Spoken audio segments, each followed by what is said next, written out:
ACP ન્યૂઝમાં આપનું સ્વાગત છે। હું છું રેખા માલકાની અને જોઈએ આજના સમાચાર। ભારતીય જનતા પાર્ટીના સાબરકાંઠા અરવલ્લી લોકસભાના ઉમેદવાર શોભનાબેન બારૈયાએ આજરોજ પોતાનું નામાંકન ભર્યું। તારીખ 16/4/2024ને 12:39 વિજય મુહૂર્તમાં હિંમતનગર કલેક્ટર સમક્ષ ભાજપના ઉમેદવાર શોભનાબેને 05 સાબરકાંઠા અરવલ્લી લોકસભા બેઠક પરથી ઉમેદવારી નોંધાવી।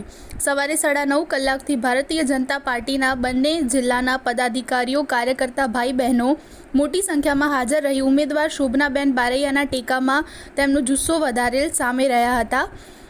વૈશાલી ગ્રાઉન્ડ હિંમતનગર ખાતે મંડપમાં કેસરીઓ લહેરાયો।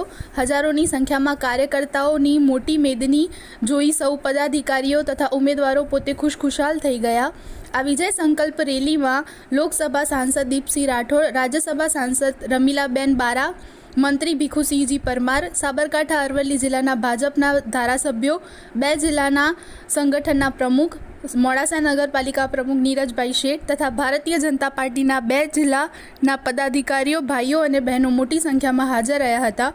આ વિજય સંકલ્પ રેલીમાં લોકસભાના ઉમેદવાર શોભનાબેન બારૈયાએ રેલીનો સંબોધતા જણાવ્યું કે આપ સૌ કાર્યકર્તાઓ, સૈનિકો આજે ચૂંટણી ફોર્મ આપતા સમયે આટલી મોટી સંખ્યામાં આટલી ગરમીમાં આપ સૌ પધાર્યા છો એ મારા માટે ગર્વની વાત છે અને હું ચોક્કસ કહું છું કે આ લોકસભાની સીટ હું 5 લાખથી વધારે મતોથી જીતીશ। તે આપ સૌને આ હાજરી બતાવે છે।